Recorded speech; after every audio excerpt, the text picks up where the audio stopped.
I saw a YouTube clip, vaudeville music hall act, Max Miller from the 1920s, the birth of British comedy. There's a clip and someone underneath called Ian was like, back when comedy was funny. It's like, that's not This even isn't funny now.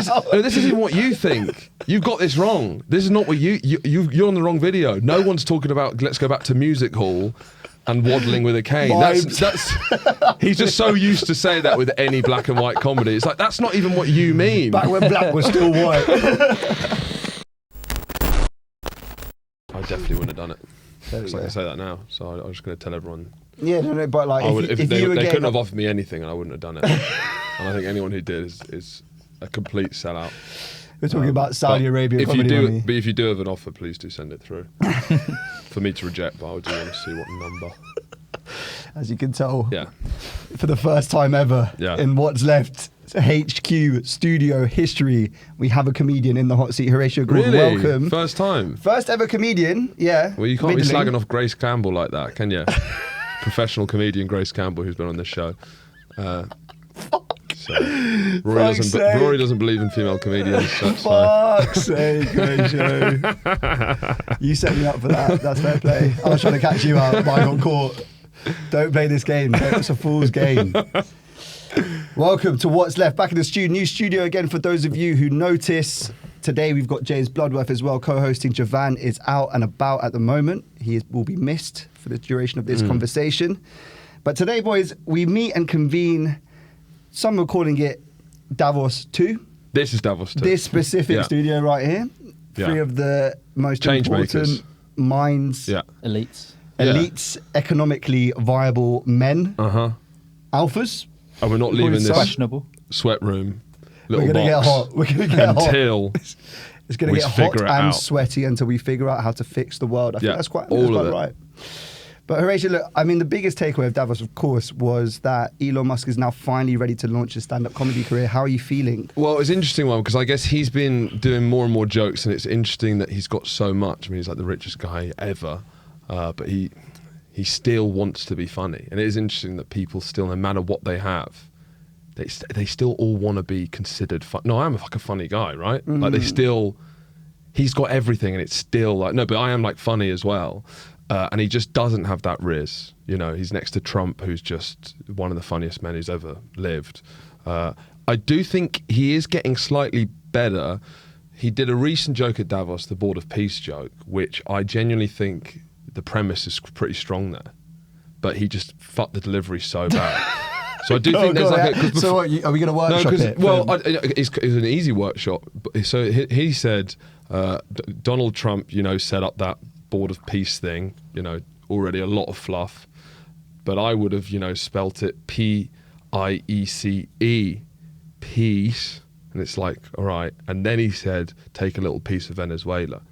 Instead, it should have been like, right, Donald Trump setting up the Board of Peace. Yeah, we love peace. Little piece of Venezuela, little piece of Iran. Like that's it. There you go. In that one sentence. That's Trump's joke. That's a great fucking joke. Yeah. I like, why are people saying that like peace? I love peace. Little piece of Venezuela. Little piece of Greenland. It sounded like he was explaining hilarious. It sounded like he was explaining it rather than still telling the joke. I think that's a solid engineer's way out of that joke. But the problem was that's pretty fucking solid. I love peace. A piece of Venezuela, a piece of Greenland. Do you think it's likely that Elon Musk is getting lessons, coaching? As you said, he's got unlimited peace. So he has no excuse in terms of... If the Saudis are getting the comedians out there, Elon Musk can be like, right, you're coming to Texas, Starlink HQ, Dave Chappelle, I'm going to pay you I'll give you 2% equity. Could be. He already thinks he's funny. That's the thing. It's the ego, isn't it? He probably thinks he's hilarious and then has sycophantic people around him who do laugh at all his things he says. Yeah. And then, when we see it, it's just like, what is this guy on about? Well, it was the start of something, I will say. As much as that was butchered, we're laughing at it now, but that is the beginning of something genuinely funny. So Clock it. I'm just saying, I think they're going to get better formally. There's a lot of fat on that, though. He should have workshopped that before, because that was a big stage. He should have done smaller... to the circuit. Yeah, I think if he did it again, I think he'd realise that it's just don't explain it. And spelling out peace the wrong way, that's clear with how you inflect it. Like, don't spell it out. So if Elon Musk said to you, I'm going to give you, we'll call it a nice tidy 2 mil to come through for a 3-month boot camp. You've got 3 months? Yeah. Right. Well, that's probably how long it takes to actually get your delivery right. I mean, he really struggles with that bit. What are you saying? It's hard. The strangeness of it would be hard to turn it down just from a interest, from a writing standpoint. Not the 2 million. That I would take. But yeah, I think I probably you just got the backlash. You got to really think about that. But I think 2 million, it's pretty hard to turn that down. Well, no, it's hypothetical. So yes, I would turn it down.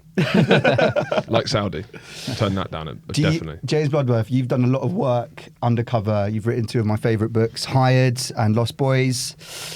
Would you ever be? Is it possible to buy you out? Yes. No. I mean. Buy me out how? Like offer me money to say things I don't think anyway. Do you think that you could, if someone offered you 100 mil, you're saying no? 100 mil to do what? To write some fluff pieces about actually how you've had the Damascene conversion. No, that's too much because then you have to live with that. I mean, I guess you can spend the money to then have expensive therapy and convince yourself that you do believe it, but I mean, your career's over then. Like my career would be over. Yeah, it could be over. You could reinvest have 100 mil. Find a different career. I don't know. It's hypothetical. Yeah. Let's stick with that. But the reason I ask is because I have a theory in my head that there's a lot of like well-meaning people who eventually meet the checkbook. Do you know there's what loads I mean? of that, and I've had that situation where it's like you'll write during when Jeremy Corbyn was Labour leader. I'd get asked to write something about. I wasn't his biggest fan, and then I'd have some like right-wing place to say, "Can you write something on the anti-Semitism stuff, or on some people in his backroom staff who are Stalinists or something?" And it's like I think that anyway. I'm not writing something different. But then they kind of will then offer you money and say, "Oh, can you write about this thing?" And you can kind of peer over the precipice of it becomes more lucrative, and you have to either carry on and then become one of these like right-wing grifters, or step away from it. Otherwise, because it doesn't feel good. It starts to like feel like am I still saying what I really think? And there's a lot of that at the moment. I think people start off.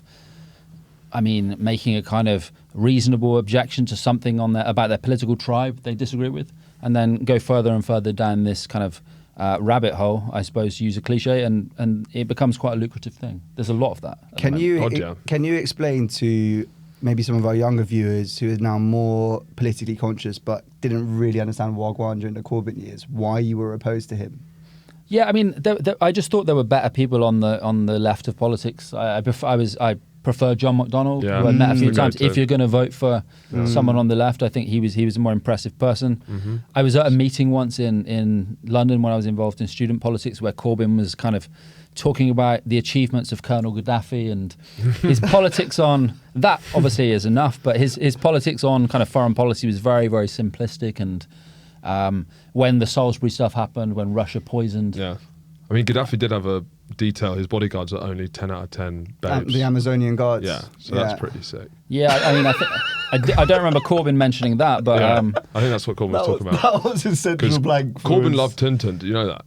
He fucked around a lot, I think. Well, he's a shagger. I think so. Yeah, I'd heard. I heard that as well. Yeah. I mean, that wasn't why I was opposed to him. But there was his view of foreign policy was very, very simplistic. It's like United States bad, anyone else kind of must have something to be said for them, and so that was why I think he lost. I went to uni during the height of the Corbyn stuff. I was big in the Corbynista sort of crowd, and it's only uni, and it's like you just never change after uni if you carry on.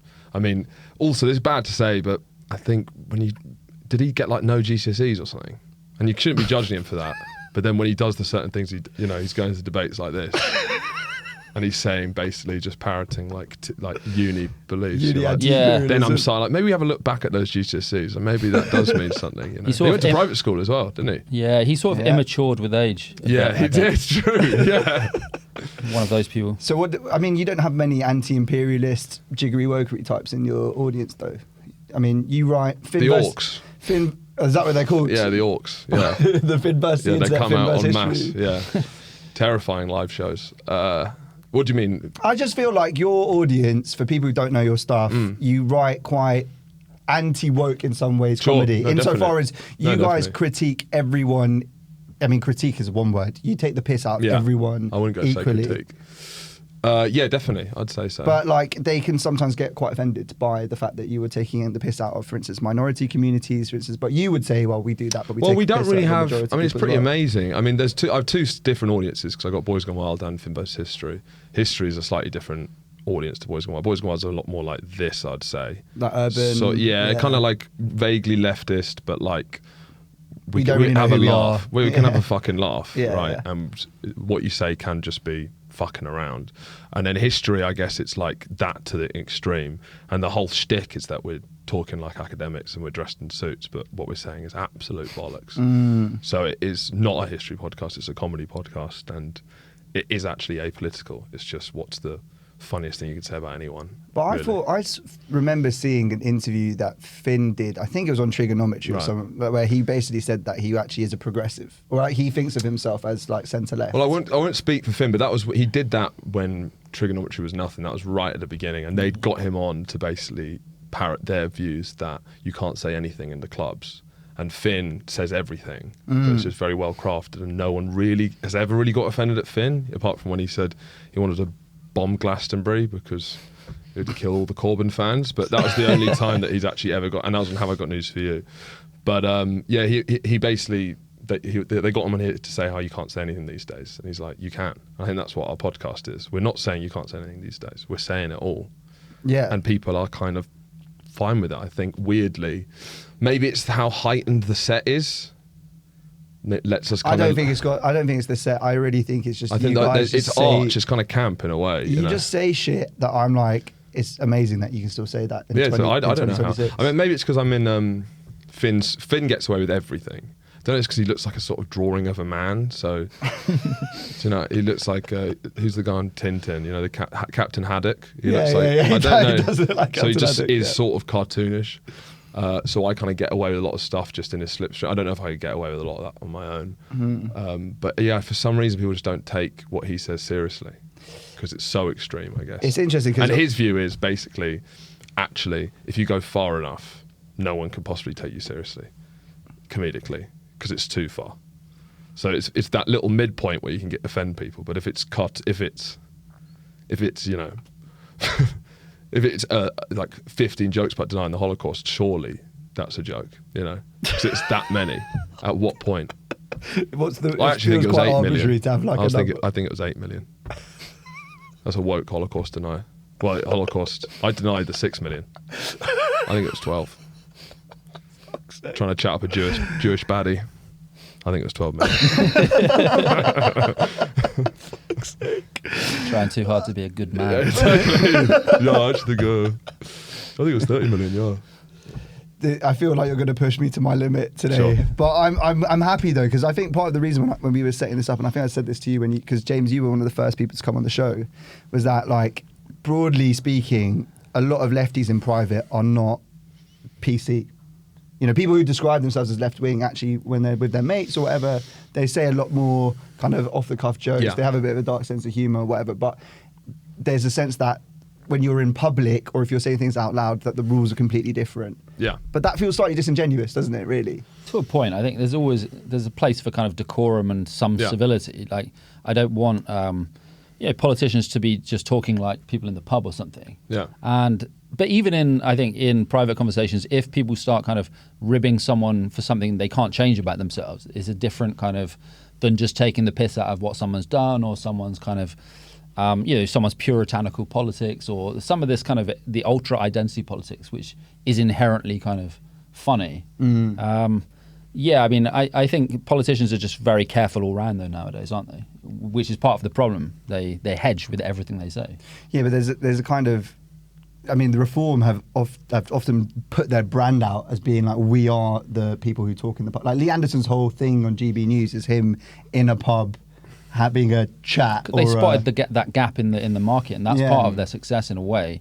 That they've done this kind of unvarnished kind of, we just say what we think and stuff, and they'll become less like that, I think, as they get closer to the election. But there is that kind of space for that, because then you have someone like Keir Gritty. Starmer who speaks like a chief executive or something, Yeah. and it's just hedging everything. I definitely agree with you just making the clear distinction. If someone's a professional comedian, I think they have completely different rules to a politician or a journalist. You know, you're a journalist. If you you shouldn't be just fucking around with that sort of stuff because But I think if I was to write a novel or something, I think you can, because you had during the kind of peak woke period, you had people cancelled for portrayals of characters where the character is not supposed to be a nice person. It's absurd, right? And maybe they are racist, maybe they are misogynistic, but it's a character. It's not the author's views. I remember because I was at uni at the height of that, and it felt like I was doing film at university, and it just felt like it was just a deeply unaesthetic time. It was a time where the qualities of art were never talked about, or like the kind of, it felt like before identity politics, you'd be able to discuss a piece based on like so much more fundamental things about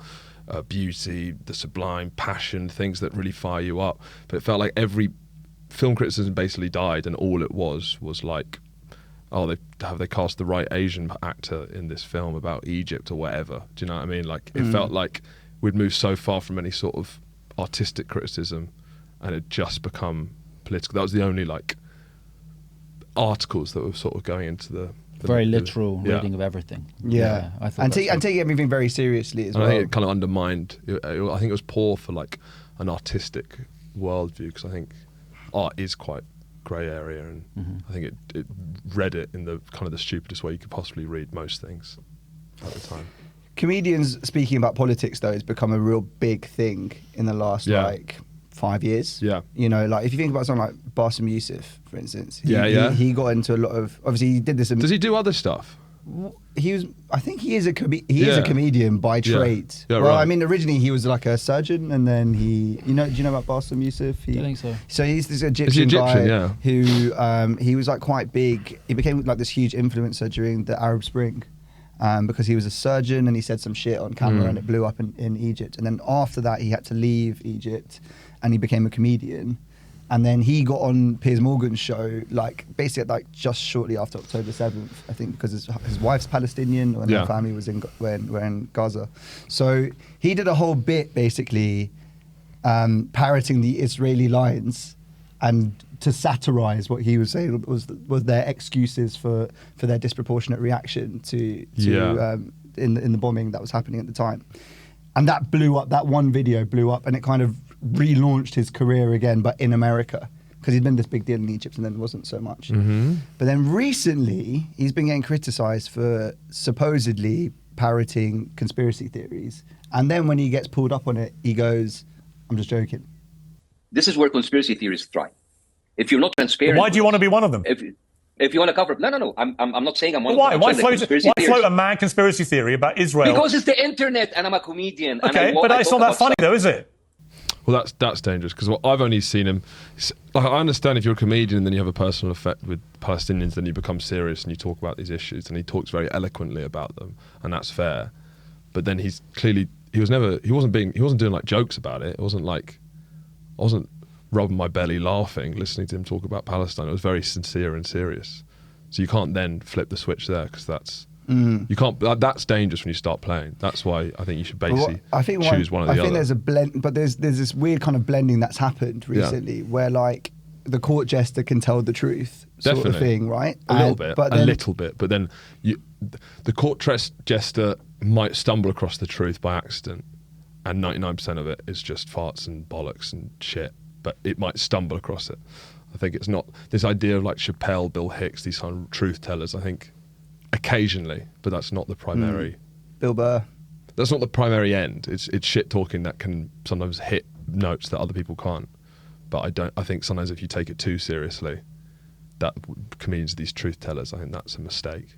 We're shit talkers who are right sometimes. You have people in the new media try and have it both ways. I think podcasters sometimes as well, where you have Joe Rogan, for example, who will say, I'm just a curious guy or whatever. Yeah. But then on the one hand, we'll invite all of one type of guest who all have one kind of worldview, but then also will present himself as an authority when it suits him on some subjects, and will push back very hard on like vaccine stuff or things like that.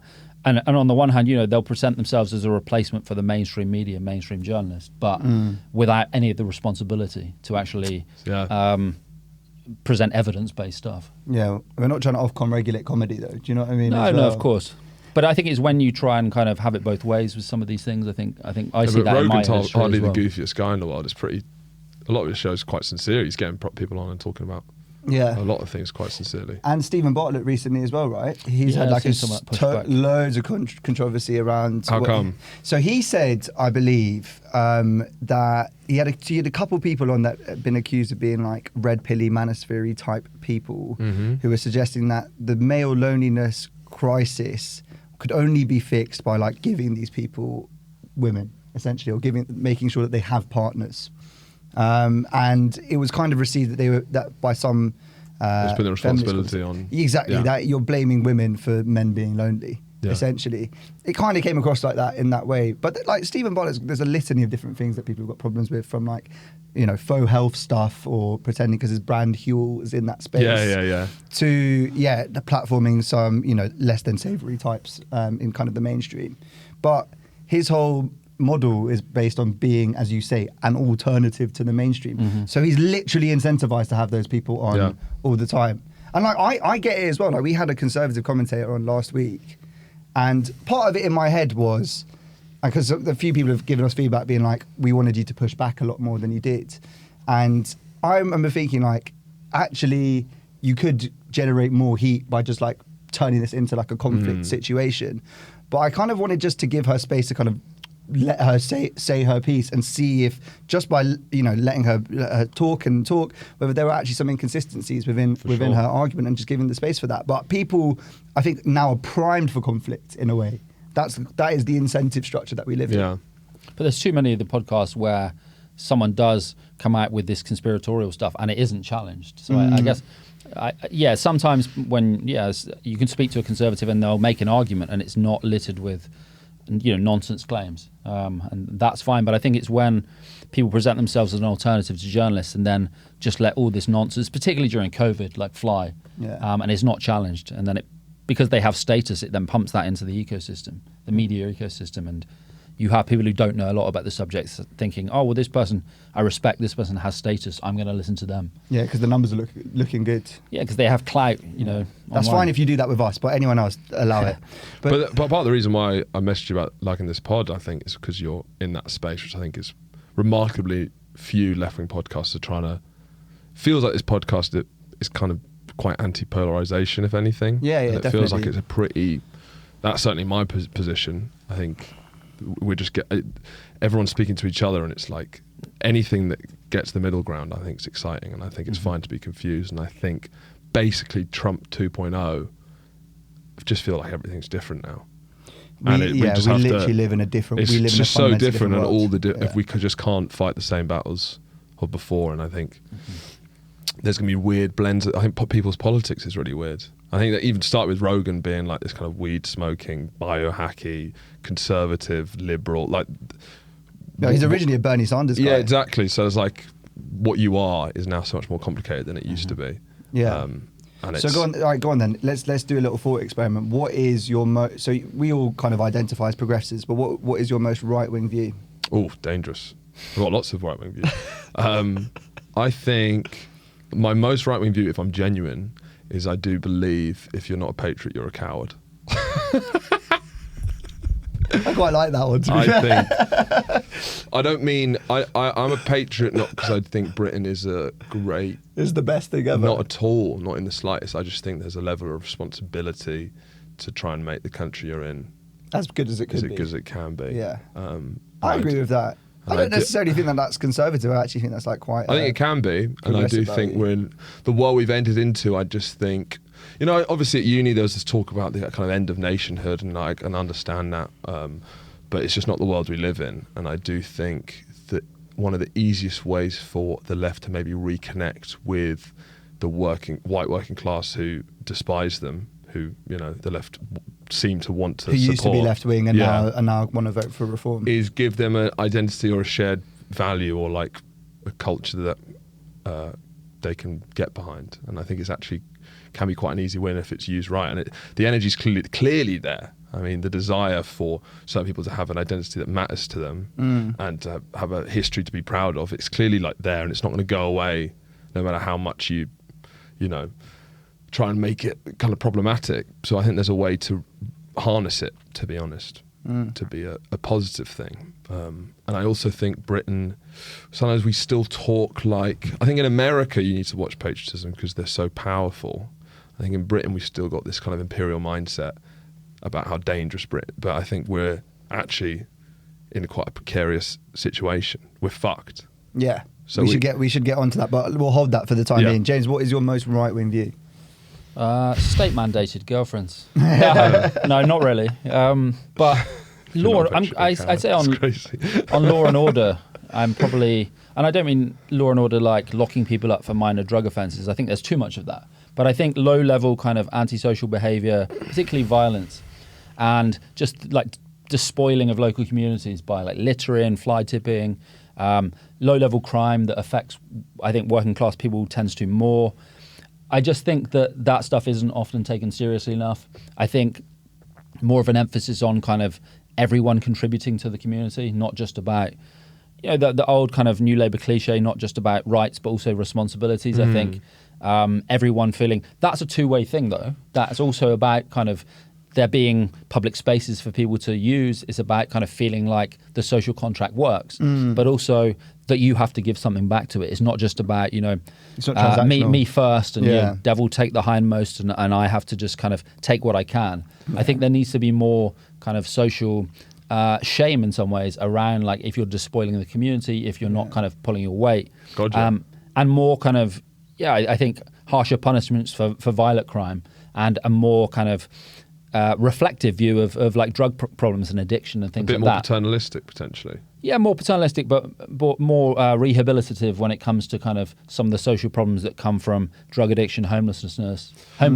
That sounds very left-wing to me, to be honest, though. I think all of that sounds progressive. But also, if horseshoes, but this is where I think a level of like more honourable social conservatives, which has kind of been lost because I think what Thatcher unleashed, Trump, this kind of insane, garish, like grotesque right wing. There's still like a more responsible social conservatism, which is about being polite, community, respect your neighbour. But that's also civility. But you see values, that civility, in like absolutely. more traditional left wing bread and roses sort of socialists, right? Yeah. There's a level of social conservatism there when for sure. both actually feels like a response against unfettered capitalism, which kind of feels like took all the rules away. Yeah, it took all the rules away and like it felt like things stopped meaning anything. Yeah. And I guess that's why, I was being facetious when I said, if you're not a patriot, you're a coward. My point was, it's something to believe in though. And I feel it connects with what you're saying though.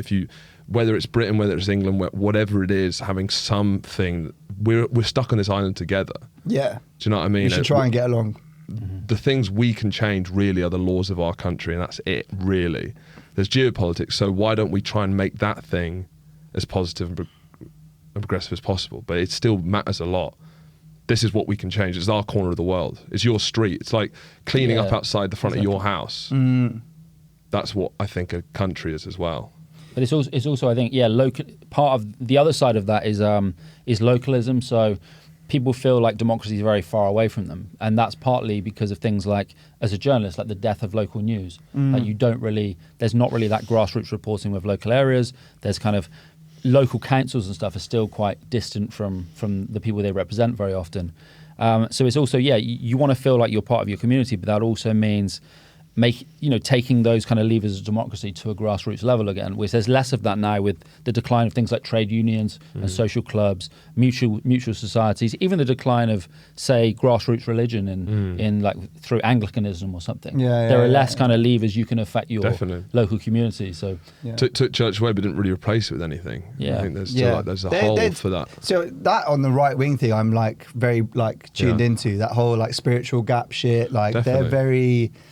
They've clocked that this is a rupture with the entirety of like human civilizational history, that you live without some form of spiritual kind of and the left don't really have an answer for it. Well, because we find, I think, because if you trace it back to Marx, right, you have the whole religion is the opiate of the masses, which makes this sense, I think, within a lot of leftist critiques that, religion is a way of controlling people and it's a way of enforcing paternalistic social morals on people. So we should be careful of it. It's a lever of power. But in any Marxist practice. But I think that's where has that comes from. That kind of levels of discomfort. power that they use as well. The difference I'd say between the social conservative critique of this stuff is social conservatives now will tend to say, human nature is as it is. Yeah.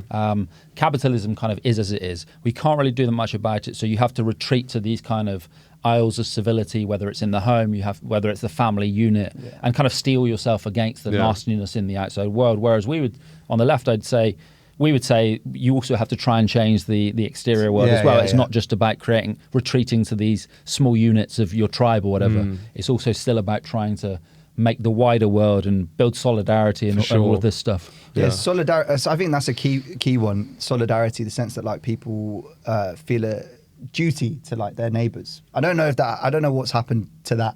I mean, obviously on one level, it's that people have felt that with increasing modernisation and technological advancement, that you can get everything you need in your home and within the kind of very close island that you have of social relationships, and that's all you have to take care of. That's the kind even of the high street. You used to have to go to the butcher's, the baker. There was you had to rely on so many different people. Now you go to one supermarket, you have a self-service checkout, and that's it. Yeah, you got everything. Yeah, and I'm thinking James Marriott wrote this in the Times recently, and it's really stuck with me.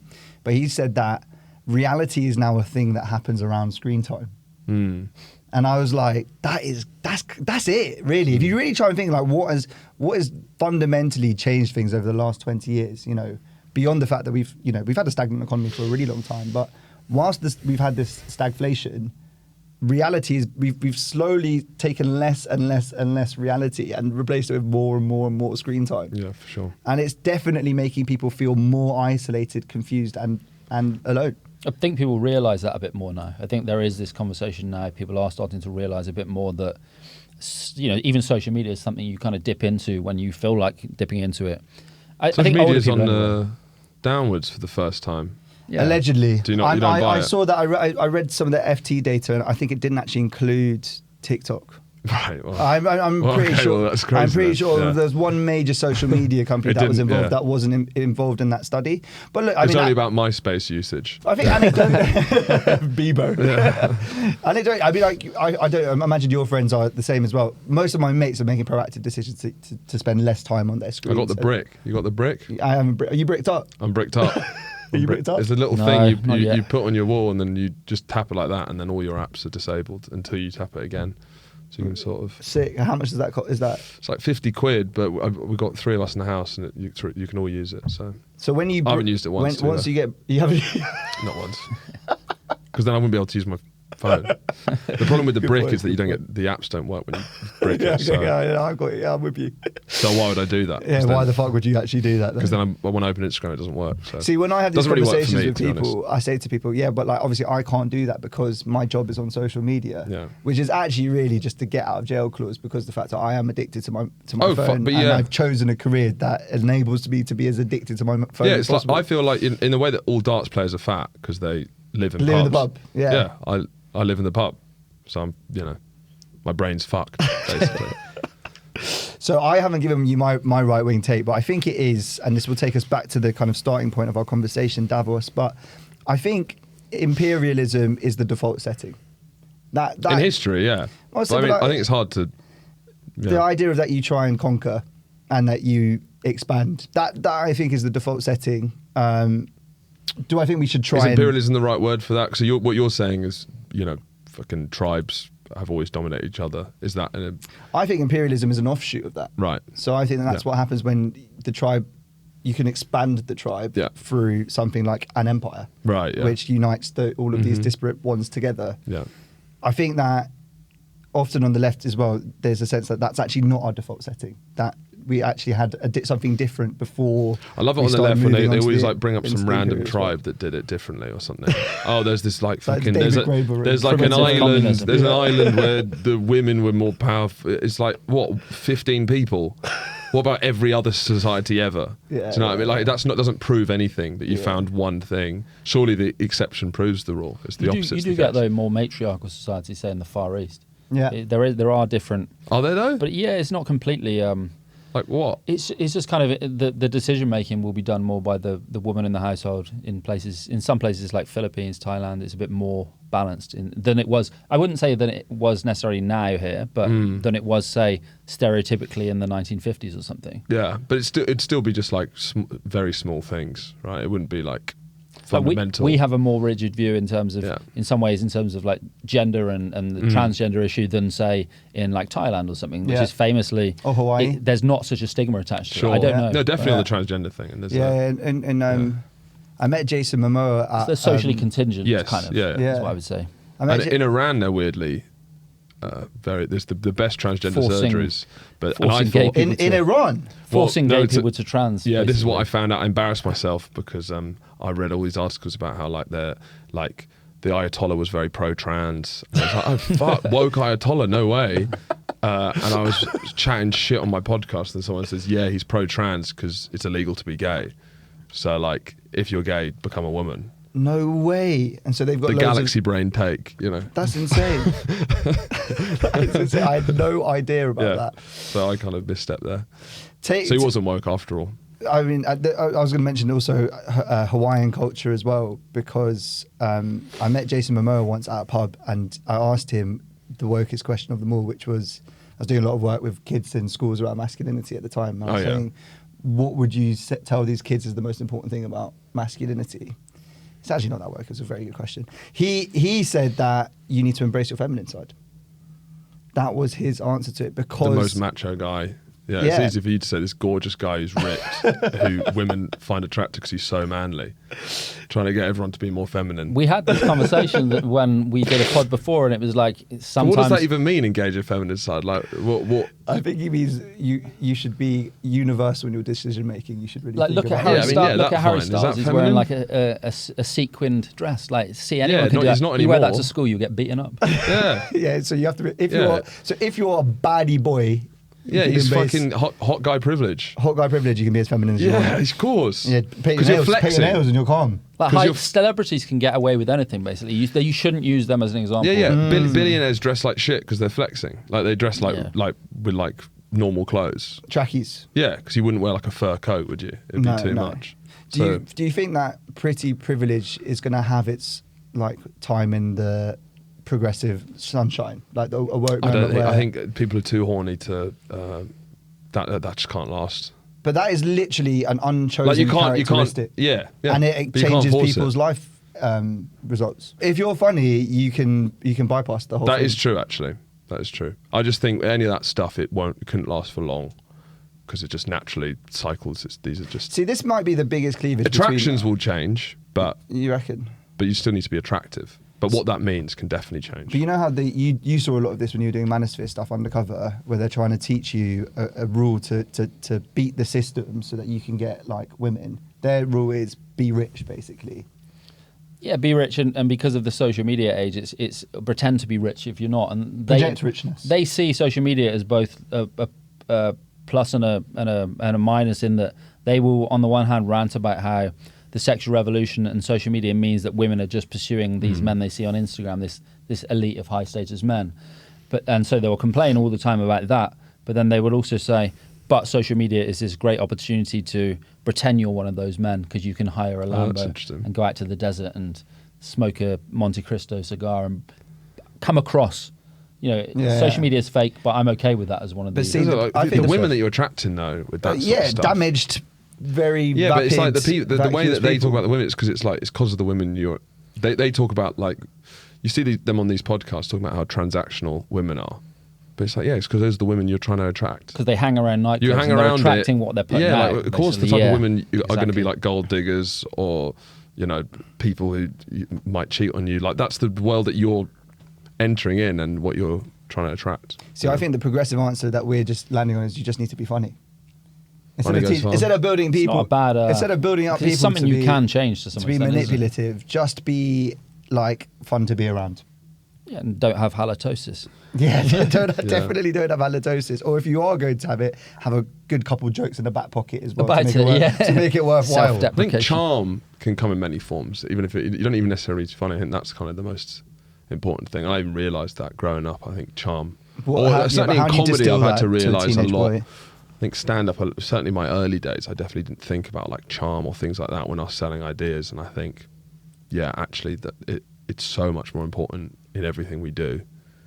And that whatever that thing is, it's hard to put your finger on. But I guess it's kind of what is Riz, you know. But if you're talking about the two, like, all right, the biggest leader in the world right now, Trump, is an example that if you have, I mean, from the right wing side, if you have money and unfettered power, he is creased as well. Completely. You can do whatever you want to do. Trump's got game though. Trump's got charisma. Of course he does. He's comfortable in his own skin. He's an example of like featuring what you can't fix or whatever. He is who he is, and it's just like screw everyone else. Definitely. He's fully real. Yeah. Yeah. And do you get the sense that any other world leader comes to that level? I mean, there's different types of charisma, right? Yeah, but is there anyone who's like Putin's got fully Riz. real? Well, Putin's got Riz, but it's kind of, you're terrified. It's aura. Yeah, but you're terrified. It's silent aura. It's Yeah. violence. His I mean, Riz the is thing violence. is, Office's charisma. The Office lends a certain charisma as well. Like that power lends a certain charisma. I mean, I don't see Trump's the most charismatic big world leader. I think. Yeah, definitely. Macron has his moments. Did you like him? Macron's with like the most statesman European. Yeah, but he leader. has a bit of Shades. he has a bit of charisma compared to like a Keir Starmer, for example. Yeah, definitely. Do you think part of it is because of the fact that they don't have a monarchy, that the president, they have a prime minister and they have a president who's also Who's the bossy? symbolic head? Because we get all of our aura out From King Charles. on the king. So that's why our prime minister... I used to have this old joke about it's like in America it feels like even if you hate him, he's the boss. And you talk about him the way that you hate your boss, you know, or you love him and you love your boss. Here it's like the prime minister is our one employee and we're all the boss. And the way that we talk about the leader is like a fucking intern who's got the wrong coffee. Like, for fuck's sake, here. Like, do you know what I mean? Like, the power dynamic, it's like everyone's the boss and he's the one employee who's meant to be doing his job.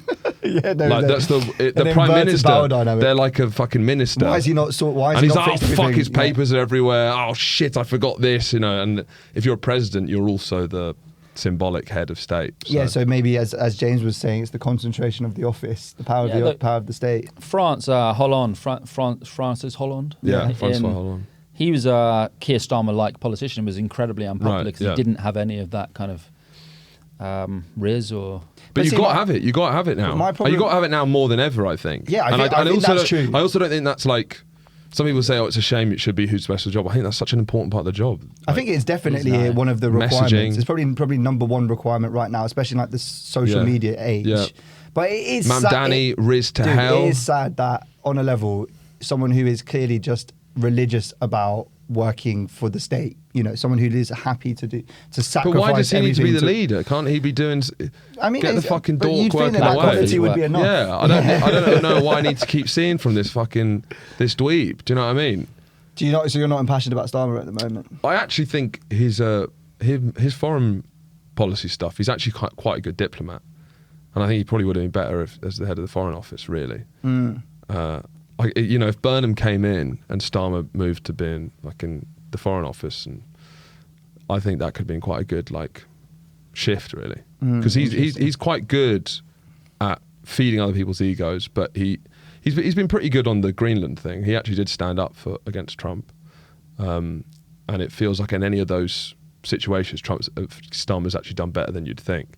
It's only domestic, really, that he's just completely spineless. But the problem with his foreign policy is that when you're running a gauntlet of like, all right, we've got to appease Trump to get concessions, we'll get the lowest tariff rate, etc., and then Trump does something like Greenland, and then you have to flip the script, and then he's on the offensive. Obviously, right now, as of recording, Trump has stepped down from his threat of tariffs on Europe. So that's quite successful, wouldn't you say? Yeah, but that's also because he worked with our European partners in putting a united front, which was basically to say that like this is one step too far. Once you violate the sovereignty of a NATO ally, that is beyond the pale. But it always... It's quite a unique feeling, didn't you think, with the Trump Greenland stuff? Is I guess because you've always felt bolstered by having America, and just even... I don't think the Greenland thing will actually come to anything. I think it is all bluster, but it's just maybe quite an important reminder that we can get fucked so easily. And if we don't have the right relationship with America, because we're like a vassal state, it's like we got Eiffel Towered for a second, because you've got Putin coming in one way, you've got Trump coming in the other, and suddenly it's like we are fucked. And like, I guess that's part of the reason why I do think we need to think more nationally, is because we just don't have the privilege to be idealistic about this. We've got to like hunker down, because I think the next 30 years we could be like facing some real national security threats if we don't take it seriously and I think try and think for the national interest. Sooner than that, mate. Yeah. I think what's interesting now is that our national interests have to come together with international interests, right? With international partners. The way in which we've been prosecuting this is that you just follow America, you hug America. This was the story of, you know, when Tony Blair had a chance in 2003 to not follow America, but the kind of, it's the same sort of path dependency, the muscle memory is that we are an Atlanticist world. That's the alliance. You follow them. That is still the conservative and reform position, essentially. I mean, Keir Starmer should be making more of that now, that these people still want to kind of pretend like nothing's changed, pretend like America is still our closest ally, whereas I would say that it's glaringly obvious now that Europe is where our future belongs. And yeah, I'm not saying we should relitigate the Brexit referendum or something, but we have to kind of build closer ties with Europe. That's at the moment, certainly. With If this you have American Putin president on the Ukrainian border, then suddenly Europe, naturally we have to come together for national security reasons. Like, it's just geography that they are gonna be our closest ally. I don't know if we weren't under threat for national security, they would be. I don't even know if culturally they are. Like, I don't know if we are closer to Europe than we are America culturally. I don't quite know. That's an interesting question. But I think national security geography-wise, we have to, and it's an interesting thing. It's like Brexit happened, it felt like the relationship was severed quite badly. But now we're under threat to like the amount that all European countries in the West need each other. It feels like it's really strengthened that relationship. But it's going to be beyond the West, right? If you listen to what Mark Carney's speech was at Davos. Great powers have begun using economic integration as weapons. Tariffs as leverage, financial infrastructure as coercion, supply chains as vulnerabilities to be exploited. On Arctic sovereignty, we stand firmly with Greenland and Denmark and fully support their unique right to determine Greenland's future. He's got Riz. So I was thinking about him as that maybe the only one who's as rizful. A bit more old school because he has class to him. He's not in this like weird like fucking Millet, he's like a throwback Trump. To the noughties. Yeah. Like he's got a sort of Clinton-y, not Clinton, maybe the wrong, but like more Reds, kind of Blairite a little bit, you know. He's got clipped haircut. Yeah, but there's a confidence that isn't just bluster. It's like a confidence that comes from knowing what he's talking about because he's had that huge job before. Yeah, he's been he was Bank of England and Bank of Canada governor. Yeah, I mean these are arguably in some ways more consequential jobs than just being the kind of the front man for the government. But in also terms of decisions. Trump didn't go that hard on Carney, I thought, compared to other European leaders. I think fundamentally, I don't know how much you need to play to Trump because I don't know how long he's going to be in office. How long do you think about Trump as like a long-term problem? But it seems like just tactically, as diplomacy with Trump, he respects winners above all else. Yeah, like even him getting Mamdani in the office. Yeah, he was slagging. He was slagging off Mamdani right up until he got elected, and then undeniably, Trump definitely likes Mamdani because he's a winner. He's got charisma. And he sees, he doesn't. Above all else, he likes winners. Yeah. So I think when he saw Carney, I think he actually respects him. And I think as opposed to just these snivelling people who just try and make him happy, I think he actually respects people who stand up for themselves. He's a bully, so he can sniff out weakness. Yeah. And the one thing that Carney's done... He likes Putin, that he likes Xi. Yeah, he likes the way that they just say what they mean. So then I think Europe needs to have a feeling of being... Well, we need to be strategic. Project as winners. Yeah, we need to be strategic. We need to work together. We've got to realise, I think, that if we're on our own, we're going to get picked off one by one. Whereas if you work collectively and you stand side by side, then you actually have a bit of bargaining. I guess it's quite embarrassing because you've got Putin, because you've got Xi and you've got Trump, and they just represent superpowers. I guess when you think Europe, it's like this council meeting. Because when you think about it, it's like 15 leaders at once. Yeah. And we do just look a bit dorky. That's the main challenge. And it's so much about aesthetics. What's the PR cut-through cell? It's not like von der Leyen, G. Do we change the branding of Europe? Because it's got the blue... It was always like... World War II's not happening. We're all friends now. That was like the branding of the EU, right? It was all trying to be like even the stars. We're all dancing, singing Kumbaya together. That was kind of like the shtick. But I don't know whether we start go back into European history and fucking try and make it. Find some shields and crosses. Yeah, or just something to present as a little bit scarier. Re-hype us. maybe. You know. I mean, they've tried at different times to make the European Commission have a more presidential kind of head of it. And IP. Blair was always, there was a rumor he's going to run and stuff. But then Britain at least was always advocating against that because it's like, oh, we don't want Blair as president of Europe. But at the moment, you kind of need that kind of charismatic figure who can, not necessarily saying Blair, but I know what you mean. Someone like These are that. these are the kind of I know because he's got like because he's got evil baggage. He's got that evil. He's gone evil now. I'm sorry. The dude is fully twerking for Trump. He'll do whatever they say. Yeah. Well, if there's something that he can do to be in the room with the most powerful people in the world, the guy will do it.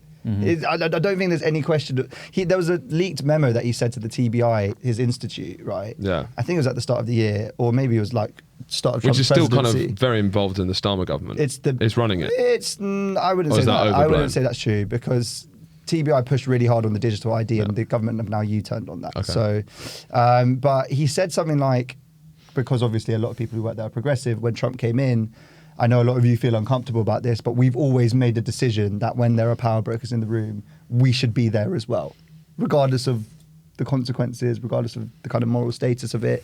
I'm not sure. I think at some point you have to draw a line. And when it looks at stuff like, right, the Board of Peace, PEACE, Yeah. right? Tony Peace of Blair's on the Venezuela. executive. He's on the executive board of this, and we're not even. Okay, actually, let's play a little game because Good Friday Agreement is a masterpiece in diplomacy. That's all. yeah, I'll say. no, that is absolutely true, and he should definitely be given credit for that. I'm Yeah. not saying Tony Blair didn't do good things. I think he did, like the most he common did name so many good things in Kosovo Is in Tony 2000 Blair. is Tony Blair Tony Blair. as one word. They absolutely fucking love him there.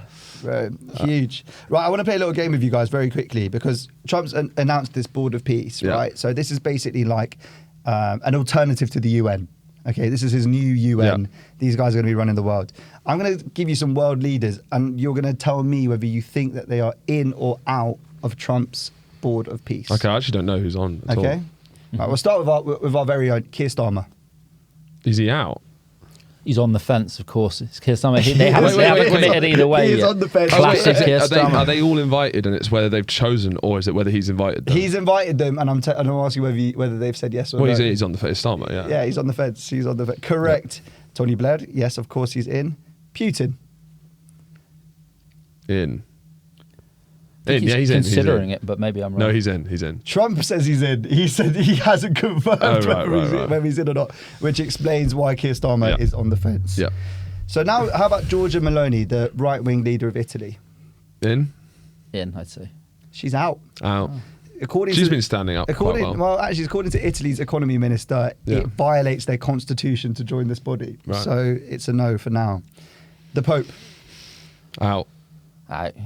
Considering he's on the fence. He's on the fence. The Pope, the Vatican are on the fence right now. They are discussing it as we speak. Now, here's a little left field one, but Khaldoun Al-Mubarak, the owner of Manchester City. In. Yeah, definitely in. Yeah, the UAE are in, and he was They love signing it. the document next to Trump himself. And finally, go back to the Mr. Riz himself, Mark Carney. Out. Yeah. Not invited. NFI, bro. Right. He That was rescinded the pushback, wasn't it? He after rescinded the speech? invitation after Carney's speech, where Carney decried the end of the international rules-based order narrative, saying that it was a fiction, one that was useful for Western leaders, but now does not suffice. Right. So I think what you're saying though, Horatio, if I'm getting this right, and we're all trying to negotiate a fundamentally new world order that we're being thrown into, where Britain, with its imperial past, still thinks of itself as a player on the big stage that can have influence, but really is actually reckoning with the fact that we've got fuck all. But do we have fuck all though? I think on our own we have fuck all. Economy. London is still a huge city. We're still culturally very important. We're a massive regional power in Europe. Do we have nothing, or does Europe, as something, have a sway? I'm not a negative person in general, but like just the sixth biggest economy in GDP terms, yes, but that's mainly been a result of a rising population. In terms of like PPP, I think, and also compared to like per capita we're much poorer than Belgium, like much poorer on a per capita basis. But this is not per capita, because per capita Russia's fucked, so it doesn't mean they're not. Well, the Russian economy is actually, unfortunately, proving quite robust through its military Keynesianism that they've embraced since they've been kind of booted Till out the all over the inflation world. kicks in, Well, this is the question: is that do you think that that's likely to happen, James? Yeah, and also conscription may be on the table with. Zelensky mentioned it in his speech. Conscription may be on the table in Russia, which then you get people who've felt very distant from the war then start to be like, well, my children aren't. I'm not going to have my children sent to the conflict. I mean, Britain still has a seat on the UN Security Council. Yeah, there's still that. I mean, Europe's economy combined is wealthier than America's. The biggest single market. Is Britain the most powerful country in Europe militarily? I actually don't know the answer to that question. I mean, France will have more land assets, but I think France. I think it has to be France, and the UK because they have the nukes. Yeah, so that's the and ours don't work. So Yeah, I'd say that's the value of Britain now. What the way that we have to view ourselves is a very powerful regional power in Europe, and that's the way that we're treated in Europe. They know that militarily they need us on their side in any coming war. So I think. Yeah, we just need to view ourselves as a regional power, not a world power. I think we're all feeling instinctively more comfortable with going towards Europe than going towards America. I think that's where the British people are. Yeah, but to be the most powerful country in Europe militarily, or the 52nd state, I think those are kind of the. But if we're talking about a genuine decoupling between the US and the UK in the next 2-3 years. Given the nature of our information ecosystem, how much influence the US has in kind of being the kind of main talking point on the news, do you really think that people's opinions couldn't shift on that, given the probable hysteria that will come about if that decoupling strategically were to happen? You mean if do you think that the British people would not change their mind on that? Because at the moment, I think the British public are a bit already. I think you see. Trump has become more toxic to be linked with as a politician for politicians in Reform or politicians, the Conservatives. They are, like Kemi Badenoch is realising that she actually has to push back more on Trump now, which she wasn't doing at all. Farage pushed back on Greenland. Because they realise he's toxic for the brand. I've seen right-wing people saying that, penning articles saying that Trump is toxic for the European new right. But also, I think once it was like Greenland was a different step because a lot of British right, they're still the massive figurehead is Churchill, and that's going to make a British guy on the right cry just memories of Churchill, and that's how they view themselves. That's their dream view of the country. Imagine him with Trump inflicting on Greenland. Like that spirit is what they still believe in. So I think that's where maybe there's going to be a clash between the American and British right, is once it really feels like a true infringement of sovereignty. But you don't feel that Trump is actually going to? No. You don't think it's likely he's going to actually try and take Greenland? I don't think so. How much longer has he got on his term? Well, so he's got the midterms are coming up. I think that this year, according to the polls, he looks like he's underwater, but some people are saying that's a lot closer in some swing states. Yeah, I think if Europe holds strong, Trump wouldn't be able to do it. If Europe holds strong on Greenland, I think you'd wait Trump out. I don't think Trump has long enough to achieve his goals in Greenland. But you've got to think that whoever comes in after Trump as a Republican candidate, because he shaped it in his own image, is going to be carrying on with exactly the same sort of bombastic, I don't know what you think. Might is right. I feel like Trump historically is like quite a unique historical phenomenon. Like he is the man of the age. If you think about it, like 100 years looking back at this point. So I do wonder if he's actually like an extraordinarily unique individual that you can't just reproduce potentially. Is that because you're seeing JD Vance maybe, and they don't have the same level of risk? Yeah, I'm trying to think who could. I think he's such a bizarre, strange blend of things, and he just kind of came out, was produced. I don't know if you can keep that going, or if people would be sick of it if it was someone who wasn't Trump. I do think he's just completely unique, potentially. Like no one's truly like Trump, really. Yeah, no, I think that's right. He's the only person like that. I think it depends whether you need someone with. So if you look at kind of authoritarian figures, you often see Venezuela's been in the news recently. So you have the charismatic leader, then they gut the institutions and they create this system where it is very hard for the opposition to win. And you see it on the right, so in Hungary, for example, where they do control the media to a large extent, and they purge the universities and things like this, and it's authoritarian democracy essentially. And then you do have someone who comes after Trump who is much more focused on what the goal is, who doesn't have the riz, but understands exactly what to do to the institutions to remain in power, who understands much more clearly what more of an effective operator, what in the that mission sense. is for the kind of new right or whatever. Whereas Trump, it is a bit more mercurial, and if he meets someone he likes personally, then he'll do a complete 180. Whereas you have someone who's much more ideologically driven. Like Vance. Who doesn't have the same charisma, but you don't always need it if the groundwork's been put in place by a Trump who... We don't know what's going to happen with the midterms yet. Maybe there'll be a state of emergency in Minnesota or something. I mean, I wouldn't Is be there an completely alternative surprised by this. reality? I mean, the other hypotheticals, it could be this is a phase that's Trump and then Newsom gets elected and we go back to kind of generic sort Yeah. of Democrat stuff potentially for a bit. But this is what's interesting, because Who knows? let's say that on the current trajectory, let's say that Trump does go out and then a Democrat comes in, and then consequently the far right in Germany and France, and let's say Reform even in the UK get in, then you will have a whole complete inversion of the current moment that we're living in, where the balance of power has now shifted. And we're trying to take Greenland. Yeah, and then we're going back towards Greenland. It's very and like what happens then? Because this is the problem I think that the government's trying to think about through strategically, is that we can move in this direction towards Europe, whilst at the same time forces within those nations could be conspiring to detonate Europe if they got into power. With the defections recently that Reform have had from the Tory party. So they had Nadeem Zahawi, the former chancellor, who got booted out because of his All the tax worst, affairs. like Tories, Yeah, and now they've got Bobby Generic, who's gone over as well. And I think it's really interesting. As a progressive, you kind of think, well, this is obviously bad for Reform, right? Because here are some people with this damaged Tory brand who are literally responsible for fucking the country up. More and more of them going into this new party that presents itself as a vanguardist replacement or an improvement of an evolution of the things that have gone wrong before. Yeah. But they're just taking the same... It's like getting the same old team that lost you the league and being like, yeah, actually, we're going to have them be in the starting 11 again. But I also think that... Yeah, maybe. From their perspective, it's actually you're a convert and you've come to the light. Born again.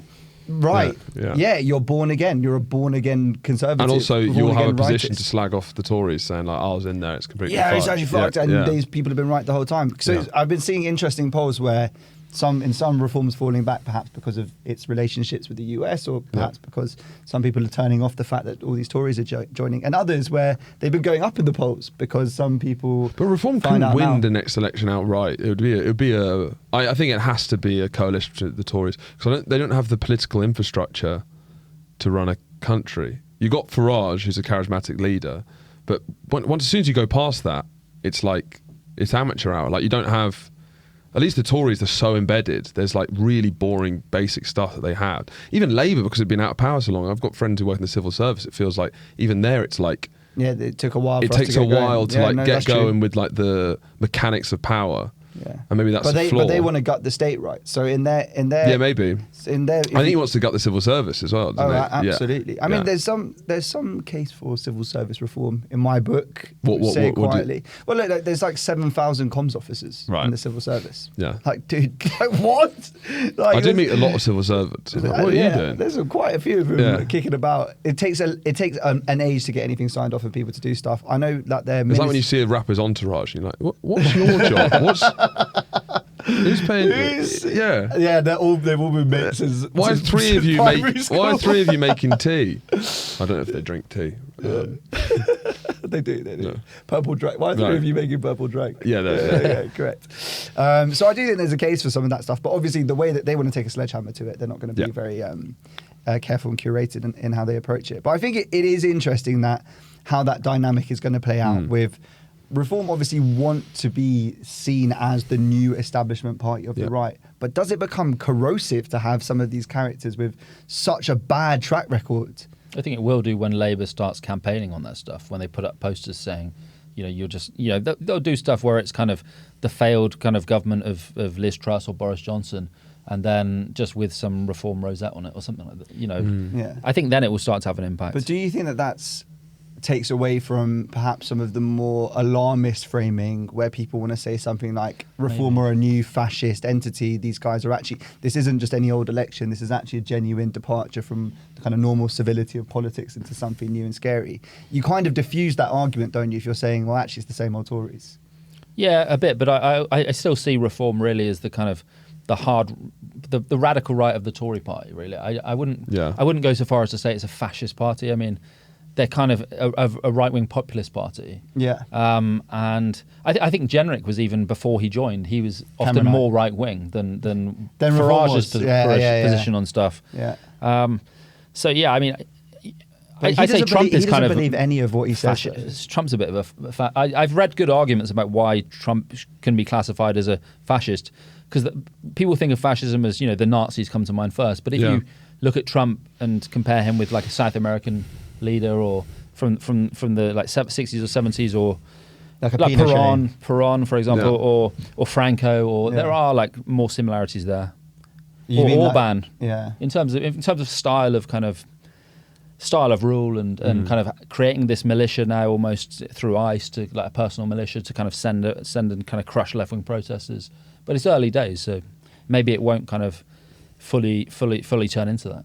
So I've been talking, because obviously Reform have, and the Tories as well, have said that they wanted to institute very similar measures in immigration that Trump has instituted in America. I mean, Piers Morgan was out on Question Time saying, why not bring the military in to kind of get a hold and control over these things? But it is Could you imagine an ICE in the UK? Like, I find it very hard to imagine culturally that the UK just isn't like that. That's a distinctiveness from America. I do think there is just like a level of politeness in British society that we just feel that sort of stuff is part of the reason why fascism didn't take off in the 1930s here. I think it's because the British stamp collecting, gardening kind of hub, the kind of that hobbit sort of mentality. I just don't think it really connected with the black marching boots and I just don't think it really works with. I think basically, aesthetic. I think it's sort of like the tall poppy syndrome of like, who the fuck do you think you are? I think that's why we'd struggle to have a fascist leader. Because if you think about it, British leaders, I don't know how many like big, tyrannical figures we've really had. Got like Henry. Well, there was a lot of concern that Churchill would end up becoming. I mean, Nye Bevan, who founded the NHS. There's a recent play where Michael Sheen's done Nye, where they document this bit of how he was saying during the war, Churchill was a proto-fascist because all of you lot are slavishly following him, and you think he's God's gift to earth, and once this war is over, he can just take control of this whole country. And I remember thinking, cut him some slack. Yeah. That was what I was thinking at the time. But then when I really deeped it, I was like, if you see everyone cohering around one person with cult of personality, who's like a celeb, and everyone else around you at the same time has literally been turning to fascism, seems like a completely legit point to make. But he was like the only MP at that time making that argument in that kind of traditional leftist sort of position of the state can do much more than just this. I mean, Churchill and others said some quite flattering things about Hitler when he first became Chancellor. Because they liked his style. Before they knew of his kind of vision for Europe and stuff, because it was like, well, this right-wing leader is invigorating the economy and new ways of thinking about this stuff, and anti-Bolshevism and all this stuff. Whereas the people on the far left were often more far-sighted about the threat this posed than people on the centre right. Yeah, but I guess, do you feel sometimes like the prism of Hitler, saying this doing a history podcast that literally mentions him every episode, the prism of Hitler to view everything is very unhelpful. Yeah. It's potentially unhelpful. It's massively distorting. Everything is, well, Hitler did that, appeasement, well, that's what we did with Hitler. It always leads to this. Everything is Munich. Yeah, our reference is all Hitler. Mm-hmm. Yeah. And sometimes I guess it's helpful because you don't want to sleepwalk into it, but it does also feel like, I don't know, how unique a historical figure was he, and how helpful is it? That's interesting, because I was having a debate recently with a foreign policy expert, and I won't name him because it hasn't given me permission, but he was saying to me that he thinks Trump is genuinely Hitler. And he was just saying it in terms of like the way in which he's approached Greenland is very similar to how Hitler spoke of Poland. I must have Poland. Do you feel I must have Poland. Do you feel with Trump the way that Trump's acting, I guess, as someone who watched lots of like Chomsky videos at uni and stuff, the way that he would talk about American foreign policy and how evil America is. Do you think the fact that Trump's been so barefaced and scary with it, it now semi makes you appreciate how restrained some American leaders were? Like, it's revealed the power that Trump has, where he fucking BFG'd through the windowed Maduro. Yeah. When he was still in his pajamas. Still in his pajamas, just fucking yoinked him like that. Yeah. Like, the power that America has makes you realise maybe post-World War II, having the most powerful country in the world, Yeah, I mean, there's a level of restraint that's certain, as it should, great obviously. power, great responsibility. Definitely, right? of course. And I think the whole... that's what's terrifying, is that Trump's Yeah. just revealed just how powerful America can be. But I don't, on purpose, right? I think Yeah. to scare us. Just to make a quick point, but Yeah. like the rules-based order existed as long as countries did not violate each other's sovereignty. Yeah, and now that was it's all- probably the most important axiom within the rules that we were trying to uphold. Those things have been violated. That can be a bad thing, though, because there's also the sovereignty of the individual in the dictatorship. Like, what sovereignty do they have against, when they're thrown in prison by the dictator? And I think that, like, Blair, for example, made the case in his Chicago speech, years back in '98 or whenever it was, about that, sovereignty can't be the be all and end all. You can't just let a sovereign leader do whatever they want. Because they're the ruler of that country. Because what about the sovereignty of the people of an ethnic group in the country or whatever, not to be killed or Not to something, be genocided or whatever. So I think that can also be, votes at the UN sometimes by Russia and China in particular. It's like you can't interfere with the sovereignty of this dictatorship or something, up to it including sanctions on that. And it's there is the case of what about the sovereignty of the people who live, in their country. It's not, they aren't, they will say, mistreating their people. But it's, I think there's a, I don't think what Trump did in Venezuela was right, but I think there is there's a case for intervention. Sometimes. Yeah, I think that's well, what we do. Sovereignty is not the be all and end all of the argument, I don't think. I think what's annoying about some anti-imperialists is that they act as if intervention or foreign interference is something that only we do, as if like the Iranians haven't tried to murder. Like, Venezuela's been trying to intervene in Guyana and kind of seize part of that territory. Essequibo. for a long time. Definitely. Which was also So, a British colony originally. The only British colony in South America. So I think if you trace the origins of the Monroe Doctrine, which is this this is a very old idea, but people have been talking about it a lot recently, that America doesn't allow any adversary in the West, any threat to its power.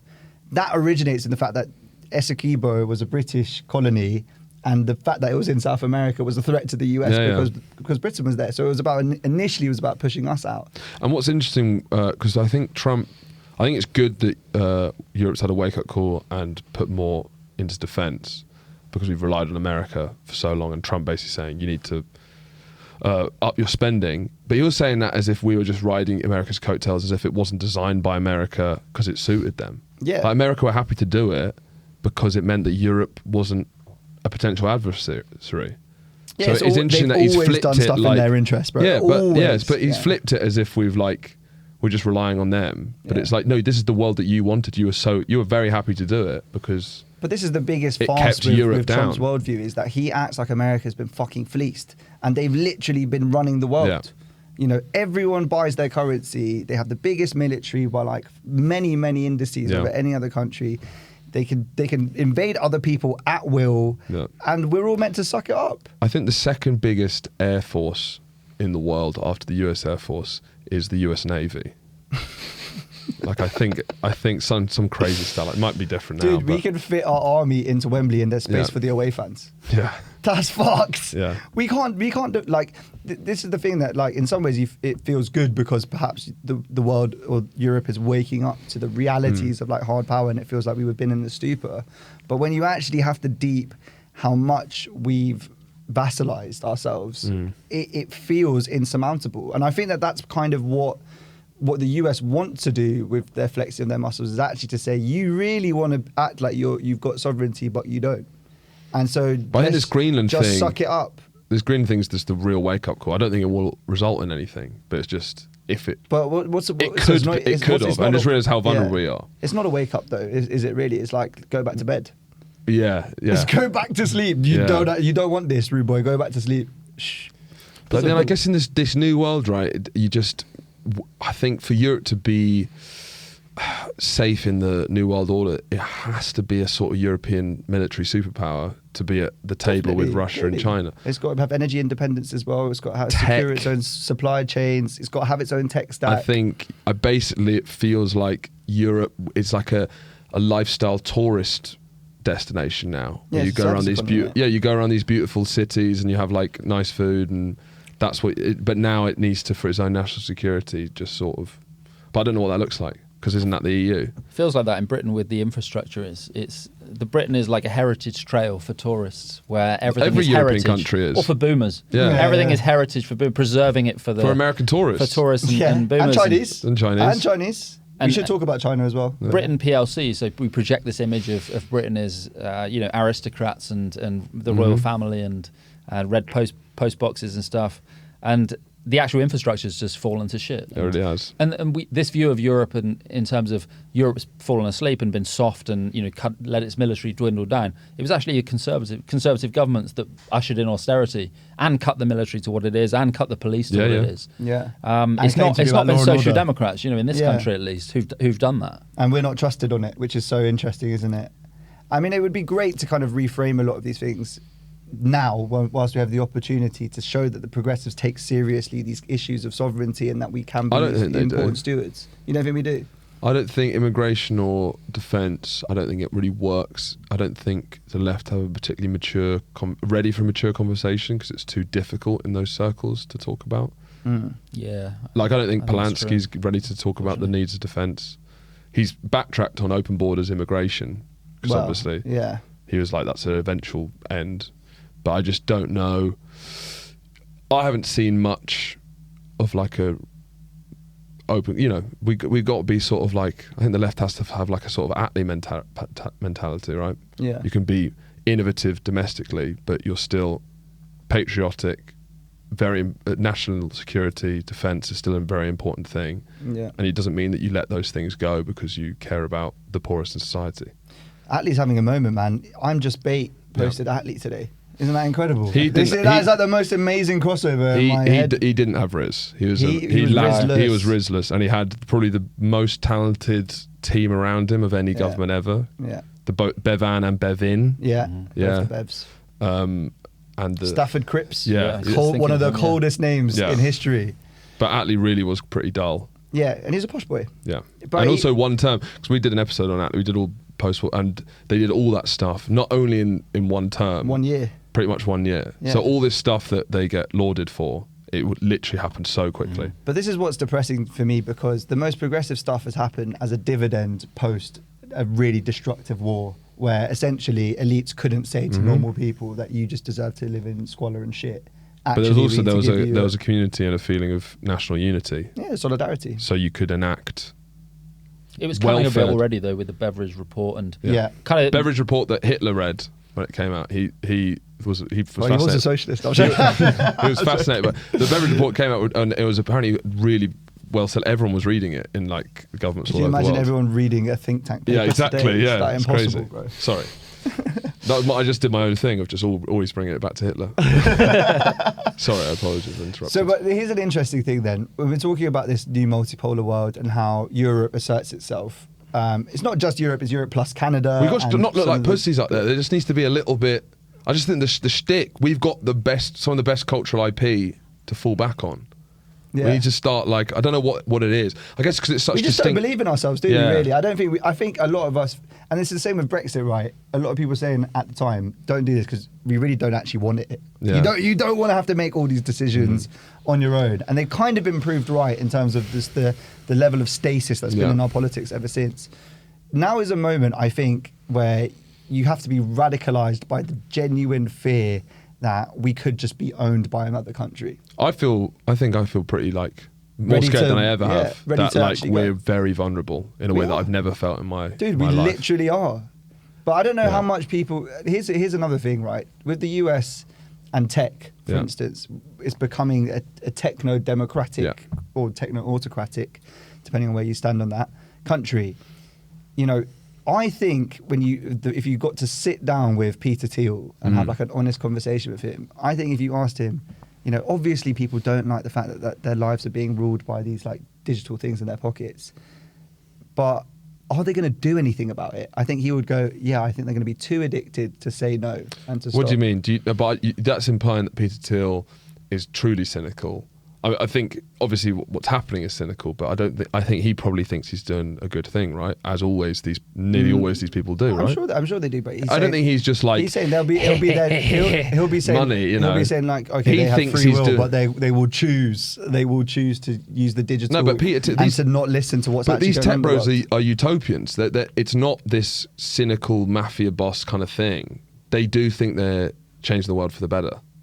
I think they're changing the world. Don't you? They also think they're the only maybe ones I'm wrong, who can but kind of push this stuff through. Like, there is that kind of elitism there where they think they're this class of people who are just above the average person. And there's an ideology there where they have a vision for a world, and it's not just them getting richer in their head. They think that this is actually going to save America, save the world, save decency, save civility. That you have to think like these people, I think, as opposed to just viewing them as like a fat cat with a cigar, you know, with the Monopoly Man fucking cartoonish version. These people, I mean, what's interesting as well, I think, is that the way that America's relationship with people like Musk and, I don't know, even Peter Thiel, to a certain extent, have their relationship with Britain as this sort of like nostalgic ancestral homeland. Have you noticed this kind of weird thing? Mm-hmm. Elon Musk talking about rural British folk as basically being hobbits and viewing the lens of Britain through the mythology of the Lord of the Rings. Yeah, of course. So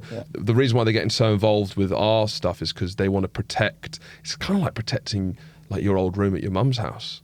That's how America is treating Britain, is that they want to be able to come to Britain and it look like Paddington because it works for them with their idea of a Britain that they've never experienced. Yeah. So they have this weird like relationship with us where there's this like weird nostalgic kind of like familial relationship. Like a child. Yeah, like a child. That's or why a grandparent. Actually, it's not a child. child, it's a grandparent. It's like a disabled grandparent.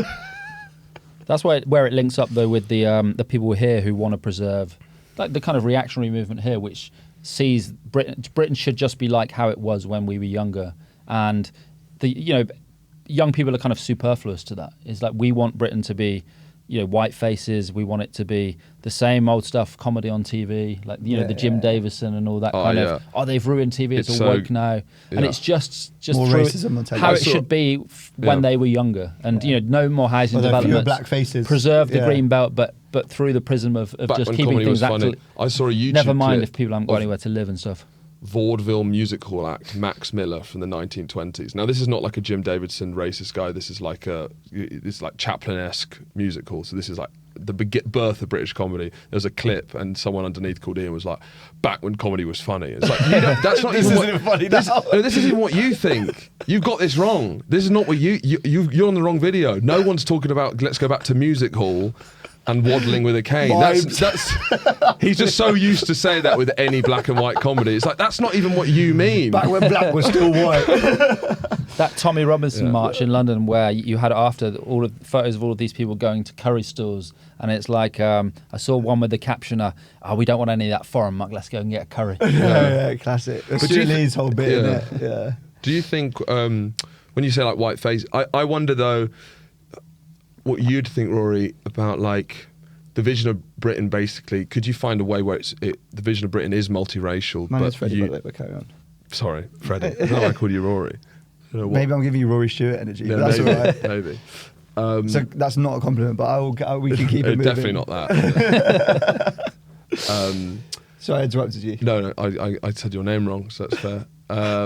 What was I saying?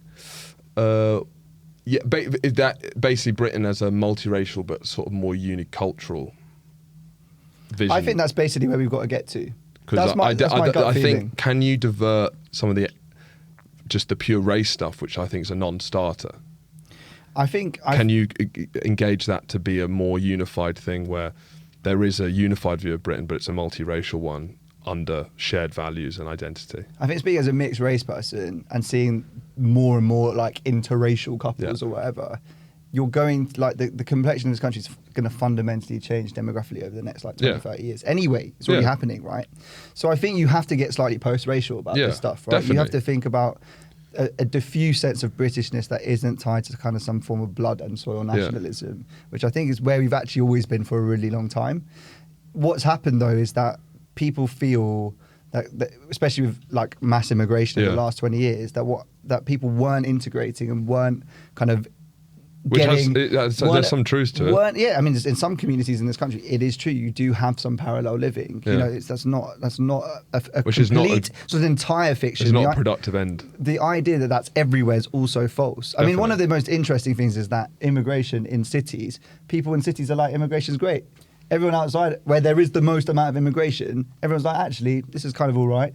It's in places where there's no immigration. London's like booming. London's like the last 15 years for London has been like unbelievable as a global city. It's like but the thing about London. Think about London in the 70s when they're trying to go back to it. London was on its knees, and now it's like, to be honest, London's too good. Yeah, that's the problem. That's actually what's the so problem. mad is people talking about how they don't recognise London. It's like London's unbelievable. It's so dynamic. All of the It's opportunities incredible. here. I think Americans talking about London is my big pet peeve. Yeah. Saying how it's collapsed just because it doesn't remind them of Paddington. Yeah, I had that when I was there. But it also has Paddington, London. Hasn't it just been taken over by like Somalis or something? Islamists, you're going to get your phone Cons stolen, Islamists, and that part was true.